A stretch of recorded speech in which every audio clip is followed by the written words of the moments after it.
I could pick this little bottle up right here, and everything tells a story. You know, it connects us to the generation that is far gone, and it inspires me to, you know, want to share that history with people. And then from a collecting hobby, I think, you know, how beautiful some of the glass can be, and the local history of the stories that people have. And you can look up, I love being able to look up the name of it and find a little story on someone, why they created that company. And at the same time, you're saving history as well.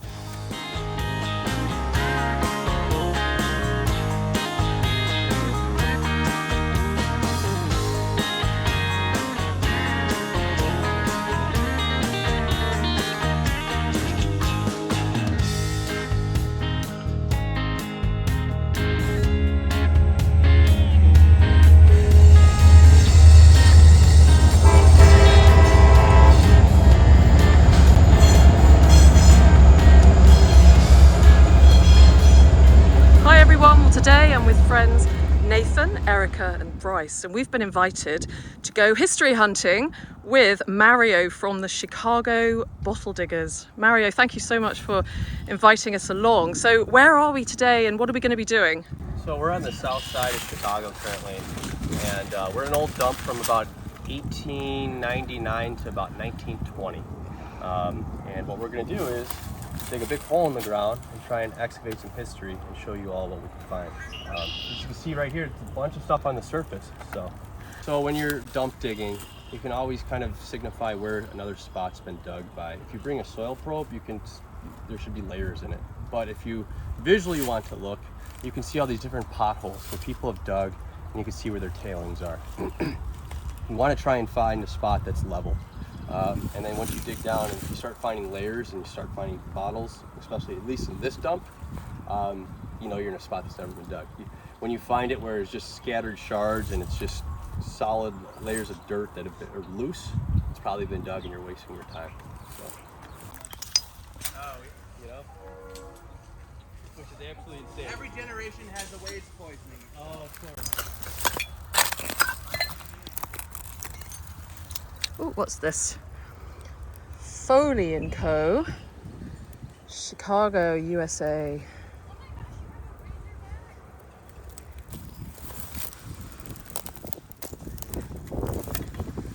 Oh, this is nice.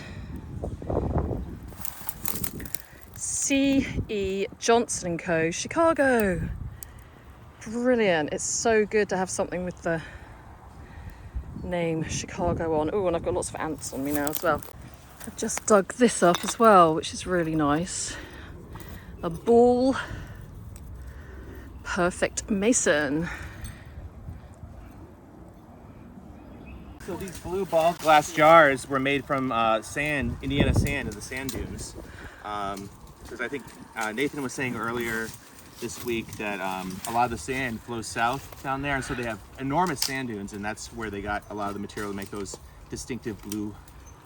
It's a lovely colour, blue. such a nice colour. You want to take this one?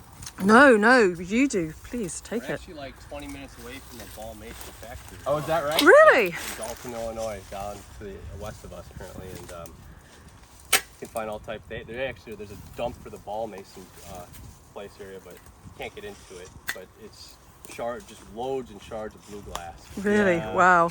Is it still going, ball mason? Yes. And I don't know the date on it. I would be butchering it, but there's a progression chart you can find online that you can age all these different masons by just the script style and then the style of the glass as well. So we can look it up later on. We can talk about the exact age of that. I think I actually have it saved to my phone. Oh, here it is. Oh yeah, fantastic. I'll have a look at that later. Sure. I can also send it to you. Yeah, please do. One of the most common bottles in the United States, you can find them all across the country. It's a Castoria. And you can see on the embossing, it's Chaz H. This one I think says Fletcher. But long story short, they were so mass produced and they were so successful that you could find them from Chicago to California to New England, anywhere in the United States. If you're digging in a dump that is probably 1900 to 1920, 30, even longer, you're gonna find these. I think it was like a quack medicine of some sort. But I think there's a few other variations of it too. I think the earliest one we dug I know they get older. It was from the 1870s. I dug one out of Chicago. Pretty pitch. You can tell this area was burned. Warped ketchup bottle. And see, you can see the different glass mark on the bottom. H.J. Heinz. Okay. Oh yeah. Very cool. Dumps like this, it's just endless. And you could spend your whole life here, you would never dig it out. Oh wow, you've got one of those. Yeah. Can I see? They are so pretty. I love the color. What is it? What does it say on it? It's a bromo seltzer, and they're correct me if I'm wrong, but I think they were like another like for your stomach, like an Alka-Seltzer type thing. Exactly. Yeah, so it was like little tablets. Yeah, the Emerson Drug Company, Baltimore, Maryland. I know they're super common, but they're so cool to me. Yeah, of course they're fun. This one's cool as well. I've never dug one this size. What's that? So it's a Heinz honey and almond cream sample size. Oh, nice. Heinz. Oh, Hinds. Honey and almond cream. It's like cream, generic cream. Nice. So I wouldn't know exactly how to date this, but I'd say you can see the Owens ring on the bottom of it. Yeah. The Owens bottle machine. So it's probably 1915 to 1920. Lovely. What did you just pull? I've just got a, is it like a tap? Yeah, Pretty cool, isn't it? it is. I love it. What is it? It looks at least brass coated. Yeah. Probably hard to date, right? But hey, look, the odds and ends we're gonna find. So we're making some progress here. Yeah. Everyone is getting their workout today. Oh, I found these before. Bo Peep ammonia. Yeah. Bo Peep ammonia. Yeah, it used to come with little boy bluing as well. And they were used to do laundry. Little Bo Peep ammonia sounds kind of scary though. It does, doesn't it? Yeah, it doesn't sound like something Bo Peep should be using. I agree. I agree. So I thought I saw an oyster shell or something here, but it looks more handmade. So, Oh, very cool. oh yeah, That's probably one of the coolest finds so far. What do you think? that's really interesting, isn't it? So it's clearly made to look like it's kind of scalloped, isn't it? To look like a shell. I think it was like a compact. It's got holes in either side. I don't know, what do you reckon, guys? I think, this is my theory. Yeah? I think it was screwed to the wall or screwed to a sink, and this is where you held the soap. Ah, yeah, do you know what? I would say you're right. Yeah, Totally. yes, yeah, soap holder, because it would have drained through those holes, wouldn't it? Woohoo! And that's why I love having people look here, because you have so many different perspectives and thoughts to identify these things. Because most of the time you just think, I call them whatchamacallits, and then eventually Yeah. you're like, we'll figure this out down the road, so on the spot. And I've like used soap like 2 or 3 times, so I have a lot of experience. I think we might all need probably the longest shower of your life after this. I do that. Those are the best though. Like whenever you get Yeah. sweaty, you're like, oh, shower. Yeah. I wonder if I'm going to get a good review from my Airbnb. Like I was trailing mud through the place. You should see when we go into restaurants after digging. We will literally still have the dirt covered on us, and either we forgot to change clothes for the day. We go in there. We'll wash our hands, but we look like coal miners, and people just stare at you like, "What are you doing?" It's like you wouldn't understand. We were bottle digging. I'm glad you asked. Yep. First marble of the day. Fantastic. Bennington marble. Is it a China one or Bennington. Bennington? Yeah, you were saying it's made out of the same stuff they were making pottery out of? Yeah. So, rumor has it that at the end of the day, if they had leftover clay, they would make marbles for kids. Oh, okay. Yep. So. It's gone really quiet because we're having a PB&J break. I just found out what PB&J was yesterday on the group chat. Erica said, we're taking PB&J sandwiches or something. So I had to say, what's PB&J? And it's actually so good. Yeah, they're delicious. Look, it's a car. Look at this. Oh my gosh, that's just so beautiful. Isn't it? Look at that. Is it cast iron? It's really heavy. Yeah, I think it is. I've actually dug one prior to this. That's here. so cool. Yeah, you'll have to clean that up. Or is it? Do you think it's a train, like a car? I think it's a like old Model T Yeah. or something. Does anybody feel like a project, a cleaning up project? I won't be able to take that home in Yeah. my suitcase. Yeah. Yeah, You want it? it's gorgeous. It's got even got a tire on the back. Wow. Got a nice milk bottle. Wow. Hammond, Indiana. Hammond, Indiana. Yep. And in the back of it, so they could return it.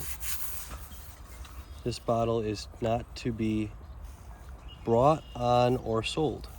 Now, as I said in prior, I never speak in absolutes, but a general good way to age milk bottles.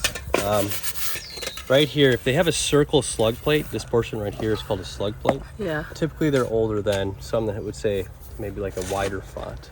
For whatever reason, the circle slug plates are some of the older ones. And then you can date them from here. So this one manufactured, this was the year 1923. 1923. So a little bit And where's that one from? Hammond, Indiana. Okay, Hammond, Indiana. And you just found a marble. Yep. It's a brown Bennington.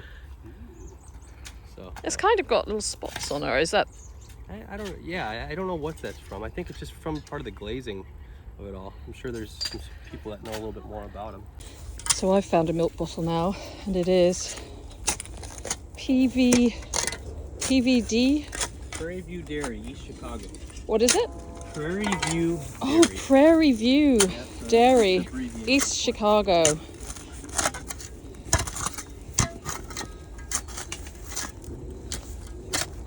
Mario, you were saying that you were part of a historical society. Yeah, I'm actually a member and director in the Lansing, Illinois, Lansing, Illinois Historical Society. And sometimes my brother and I will do presentations on privy digging and other types of 19th century life through artifacts, what we call it. Why would you throw that away? Yeah, why would you? I think they just saw it as disposable, and you could reuse it for your own. It's got like this nice little ribbing all around it. I love it. There's some makeup compacts here that I really want us to find that are from the 20s and the Art Deco. They're beautiful. Look at Bryce's little The makeup perfume compacts bottle. Back in that time were so useful, and it's just like such kind of a shame that we have gotten so into like disposable.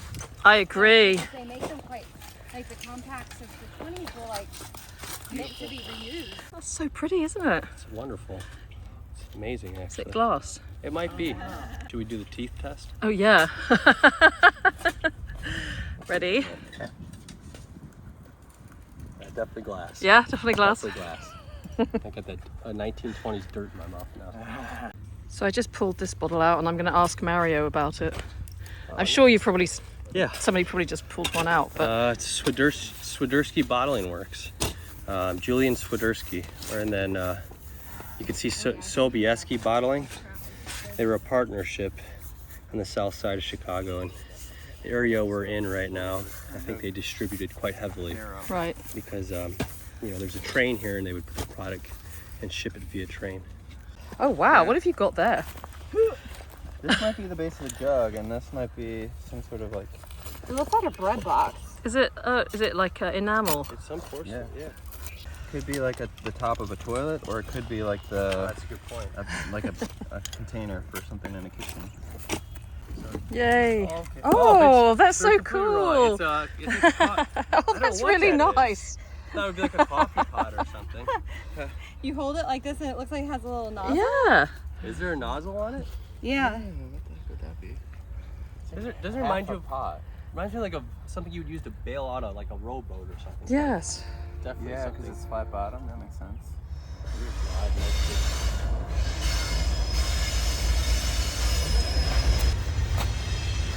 We got some cobalt showing.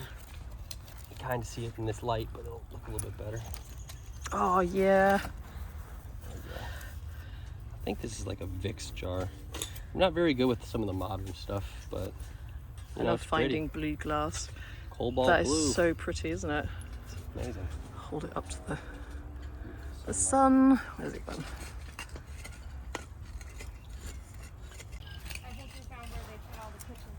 Oh, really? Have you got all the kitchenware down there? So you have a makeup compact. Oh my gosh, you really have. It's brass, really fragile. I don't want to peel too much off of it, but if we got some CLR or you know, what really works really well for this stuff, it's called the Works Toilet Bowl Cleaner. What's it called? The Works Toilet Bowl Cleaner. And for whatever reason, it will. From a historical perspective, yes, you know, you could try and save this, but it's not legible. So I at least want to get it to a point where I can get the outer crust, so I can show you an example of what it is. But yeah, it's probably a makeup compact that dates to some point in the 20s, but there's a lot of them out of Chicago. The one that I really want to find today is Lady Esther. And there's a really cool story behind Lady Esther. I'm not going to divulge it, but if you get a chance, look up Lady Esther. Lady Esther, Yeah. Okay. Very, very interesting Chicago story on her. So Fantastic. Shall I put that in your metal? that's all you can Pot. take. Anyone can take that. So.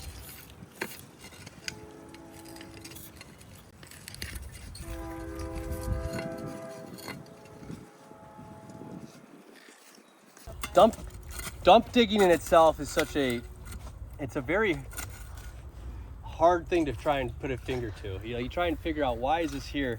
At least with a privy, it's a confined small space. I can tell you the date of the house. I can tell you roughly what that privy dates to. With this, you know, it's just all a hodgepodge of miscellaneous. Right. You know, whatever they went down the trash route and dumped into the wagon is what you find. So here's a beer bottle. There's Schlitz Brewing out of Milwaukee. So Oh, cool. pre-prohibition. You can find all. What is prohibition? So, time in America where they outlawed these its use of any type of alcohol to drink for a recreational purpose. So The whole of America. all of America, yep, it was illegal to have a drink, and that's what fueled the whole Chicagoland area syndicate crime business of Al Capone and the other gangsters around that point. So if you eliminate a need, sometimes someone else will find that need legally or illegally. But yeah, a lot of these bottles we're finding are pre-prohibition, and prohibition put them out of business. So once prohibition ended, a lot of these companies that survived in between were making soda or mineral water or something. And once prohibition ended, they were able to move forward and produce beer again. I think a lot of Chicago breweries were gone because of prohibition. You know what this is? Oh no, what is that? It's a breast pump. Oh, really? It's for feeding a baby. Really? Yep. A glass breast pump. So you would put Yeah. this up right here, Yeah. and they would they would have a hose. They would have a hose that would come up through with like a pump, and you would manually pump that, and you would feed your kid. My goodness. You know what I've thought of doing? Actually, I've got quite a few mystery items at home, and like doing a video about mystery items. That would be such a good one to add. Absolutely. Except now everyone's going to know because I'm just doing a video on it. But that's so interesting. Isn't it? And what's actually kind of morbid about it is, before they understood health sanitation, is that there was a hose piece that went to this back of this, and a lot of children passed away because they didn't understand sanitation properties, and people would, you know, there'd be not wash bacteria, it. and Yeah. kids would die of sickness because of it. Yeah, we've got these baby bottles, the same thing. You probably have them here as well. Yeah. Is that tube? Yep. And same they call, process. they even have murder bottles, they call Yep, them. the same thing. Yeah. Very similar with this practice. Wow, I might have to keep that Yeah, because keep it's it. such a curiosity. Very unique thing. Breast pump, early 1900s, late 19th We'll go century. probably anywhere between 1900 and 1920. I'm sure there's someone Yeah. who could date it properly. Irving Snowflake for automobiles and furniture. Snowflake Protoco, Detroit, USA. Some type of polish. Ooh, that's so It's nice. beautiful in Boston, that one. And it's not broken at all, is it? Here's a broken version of it. So what you want to find and what you don't want to find. I love that. Yeah. Irving Snowflake. Have you ever found a cod bottle? I was asking the others. It's like a fish. It's shaped like a fish. No, well, it's got like a pinched in neck with a marble in it. Yes, I have. Have you? Once. It was in Chicago, and we were digging in a area near Canal Street. It was broken. It's actually in one of my videos. Oh, I'll have okay. to show it to you Yeah. after this. Yes, it was from England. So Right, that, Yeah. that makes And sense. so it must have traveled. Yeah. J.A. Lomax, one of the bottlers here in Chicago, one of the most, he was a big exporter-importer, and he worked with a lot of English export companies to bring their products over. And he actually would, he would be a distributor for their product, but he would also private label some of them as well. Gosh, look at that. Stoneware crock, Yeah. granite ware. Oh, that's what they call it, pot. granite ware. Yep. Granite ware. It's everywhere. From other people's digging. Oh look, I found a little blue one. I'm so happy. I was just literally about to say that. Ah, you got one the same. Yep. Oh yeah, snap. Yep. Oh, they are so good. So Yeah. what is this? So it's a bromo seltzer. Emerson Drug Co. out of Baltimore, Maryland. I call them hangover cures, but they're really an antacid that'll help with any indigestion. So people would use these after Drinking. drinking, or potentially just say, hey, you're having an upset stomach. Yeah. So Oh, I love that. it's beautiful. Well, what's this? What's this? Oh, it's broken, but Could be Heinz. oh, honey. Xanol or something. Yeah, Xanol. Maybe a polish of some sort. Says Laboratories Thomas J. Webco, Chicago. Oh, well, crikey, I've got to take that. Yeah, of course. It says Chicago.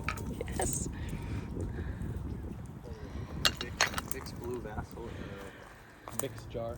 Oh, A lot of blue glass you can just find walking. oh, that's pretty. That would have been nice, whatever this was. Yeah. Maybe like a decanter Yeah. top of something. You see the whiskey jug? Oh, yeah. Wow, look at that. So whiskey was in there. Yeah, whiskey, or sometimes it look like you even got some little ant friends. on it. Yes. Yeah, I love the way that nature takes over. Absolutely. Oh, a belt buckle. So, Oh, so it is. yeah, With it's an, F maybe? yeah. Little slide on. Oh, that's so You cool. could almost reuse that if you repurposed it. Kind of cool. I don't know if that's what type of metal is. It's pretty neat. Was that like not aluminium, is it? It could be, but it doesn't seem like it's corroded much. No. You know? But you can see there's at least one portion of that's brass. There's Yeah. some brass Oh, oxide yeah. on it. Could be aluminum. Are you going to keep that? Yep. Good. That's probably the one thing I'll keep today. Good. Because I think you need to keep something. Oh, look, it's some. It'll be a memento. Oh, look, it's so nice. This is the base of a Yeah, old it's nice. hairbrush.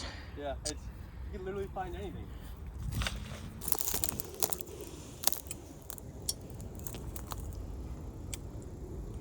Just love that colour.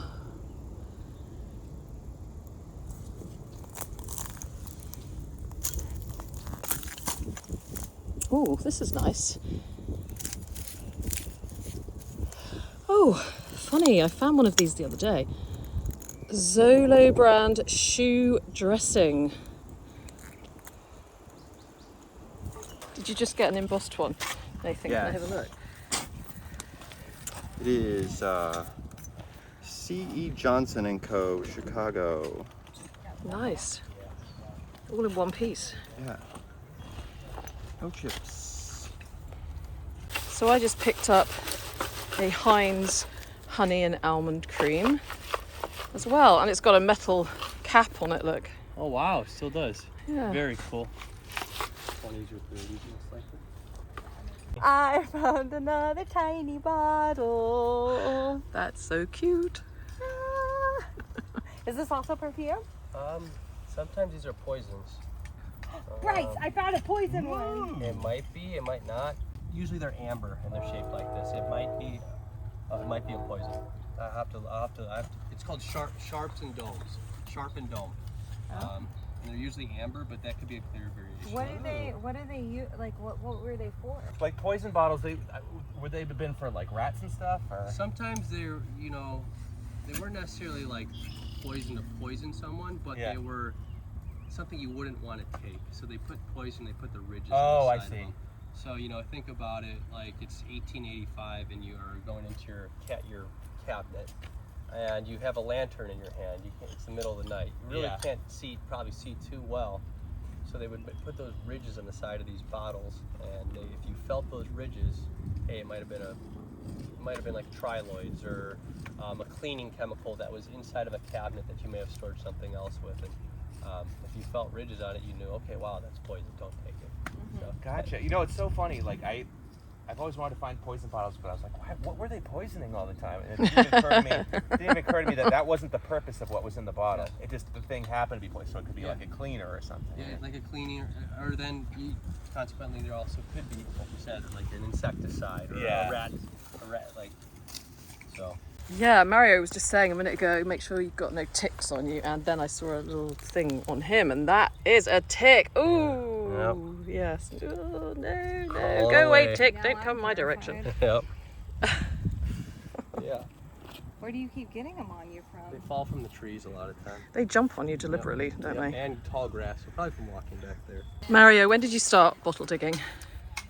So really started out with, my dad worked for the railroad, and I was about 5 years old, and he used to bring a lot of these bottles they would find on the side of the tracks when they do excavations. And then it turned into a pandemic hobby.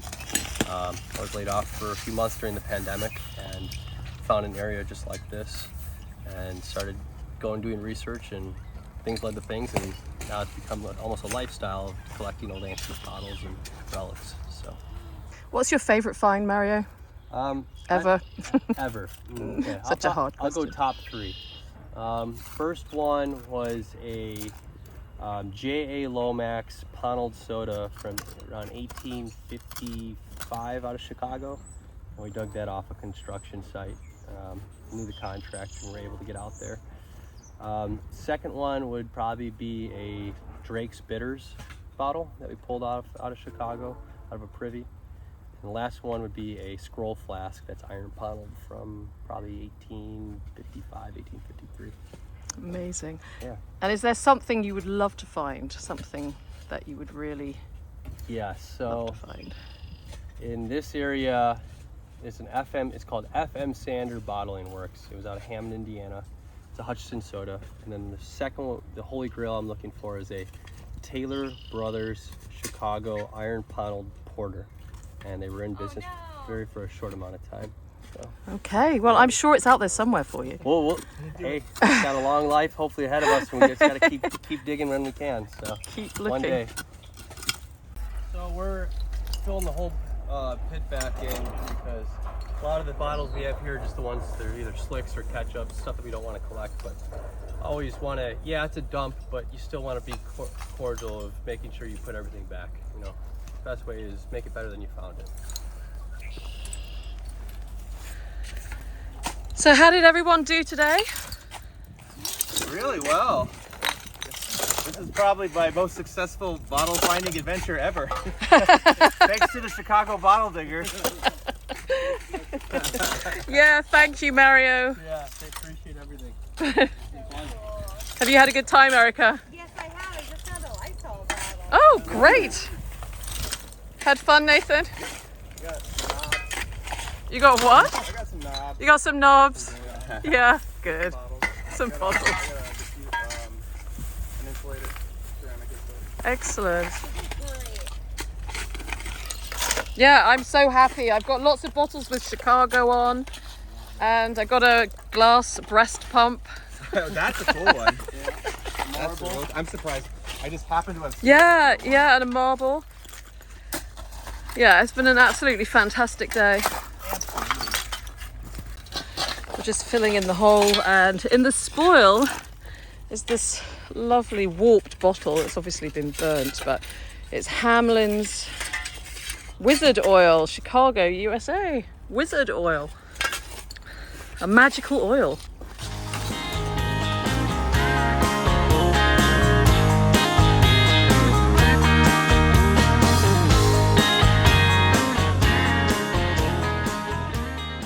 Hi everyone, thank you very much indeed for watching my video. How are you all doing? It's great to see you all here as always, and I hope that wherever you're watching from in the world, that all is well, that you're in good health and in good spirits, and that if you celebrate Christmas, that your preparations are going well. I can't believe that it's just 10 days until Christmas. Today is Sunday the 15th of December, and I'm running a little late. Hopefully I'm going to be able to put this video together to get it out to you today on the 15th. We'll see, but fingers crossed, that's what I'm hoping. But as usual, I find myself with 10 days and I'm really not very ready at all. What are you doing for Christmas if you're celebrating? Are you going to be at home with your family? Are you travelling? Are you going to be on your own? Let me know in the comments below what you're doing. I think that my daughter's going to be here with me, and I've also got some friends that are going to be here. I'm staying home this year in London, and so I'm really looking forward to that. But anyway, let's get back to this video. And firstly, I would like to say a huge thank you to Mario for taking us all out on that really magical bottle digging adventure. We had such a great time. So thank you so much, Mario.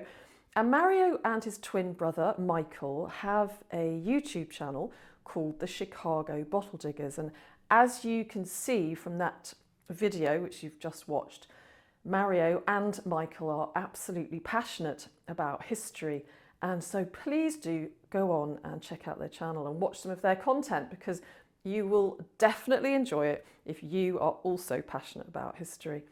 And they're also on Instagram at the Chicago Bottle Diggers. So please go on over and show them some support and help their channel to grow, because they deserve to have absolutely thousands of subscribers.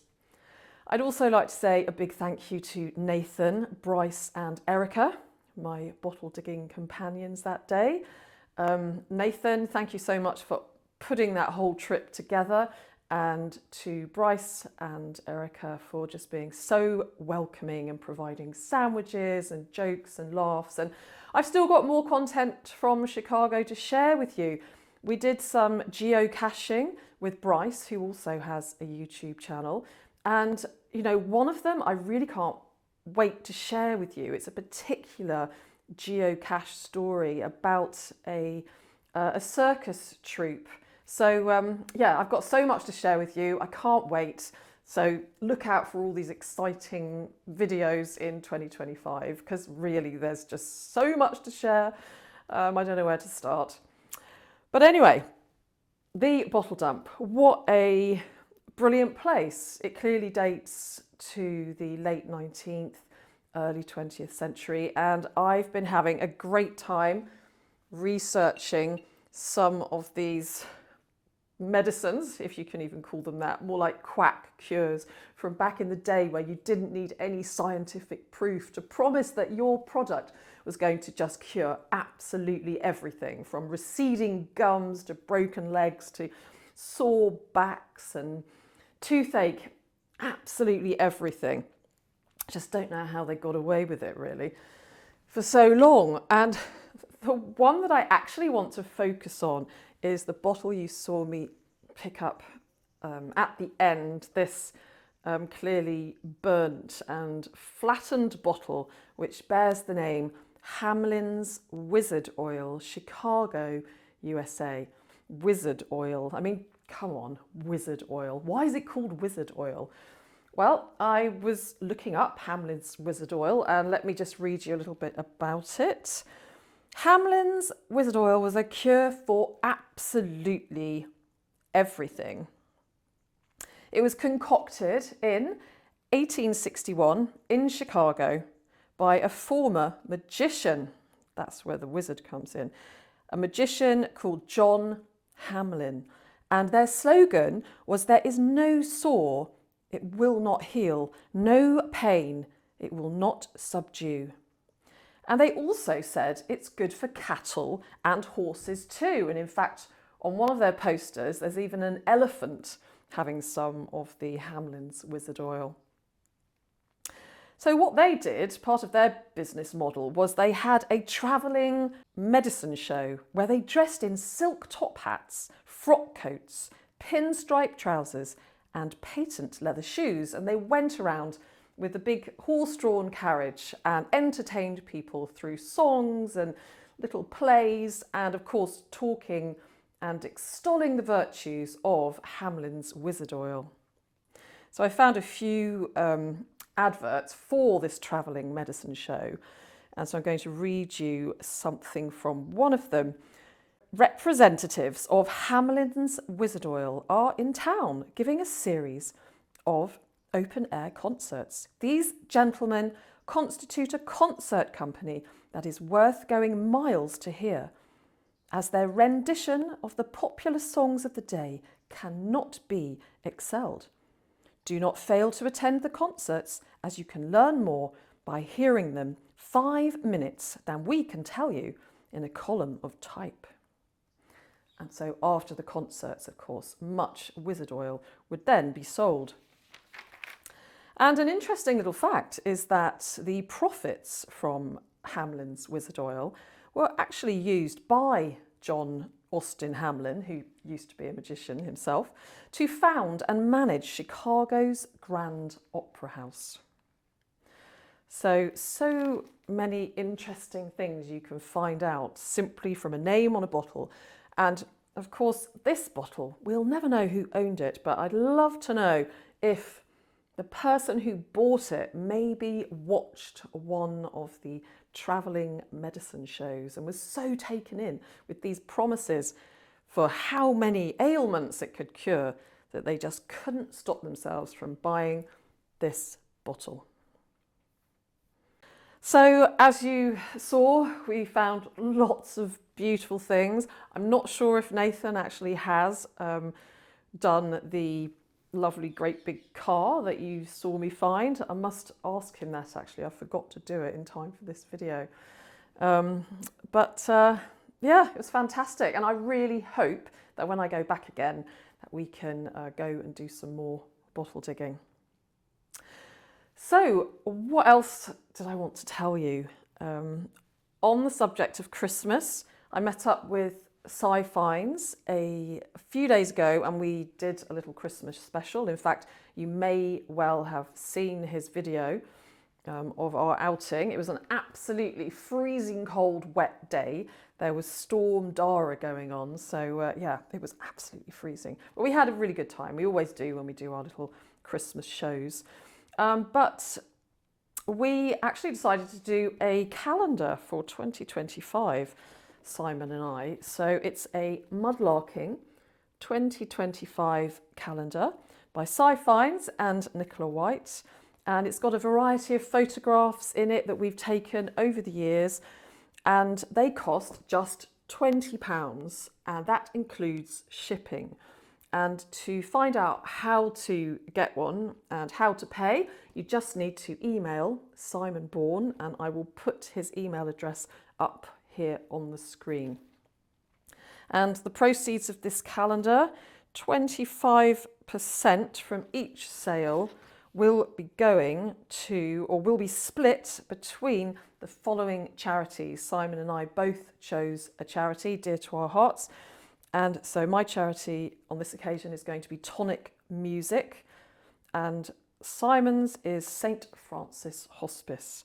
So if you want to get one of these calendars, there's 100 of them, and so I'm sure they'll probably go quite quickly. Do email Simon. So what else? I think that's pretty much about it, really. Of course, as always, I want to say a massive thank you to you all for watching, for your suggestions, for your emails, for your IDs, and to everybody who has donated to my Ko-fi and my super thanks. I'd like to also say a huge thank you. I appreciate each and every one of you. And I'm sure there was something else I was going to say. Oh yes, that's right. So when I was in Chicago, and this was back in April, I actually did a meetup and I met some really, really lovely people. And so just at the end of this video now, I'm just going to show you the photos of the people I met. We met in O'Shaughnessy's, somewhere in the centre of Chicago. So if you're watching this video, I just want to say how brilliant it was to meet you. And I hope that on my next trip to Chicago, we can all meet up again. So everybody, I'm going to leave now, and I wish you all a wonderful week ahead. Don't get too stressed about Christmas arrangements. Try and relax. And I also saying that to myself because I'm not the best person at relaxing sometimes in the build up to Christmas. And I am very much looking forward to seeing you again very, very soon for some more adventures searching for history in the mud. So in the meantime, sending you lots of love from here in London. Bye bye, see you soon.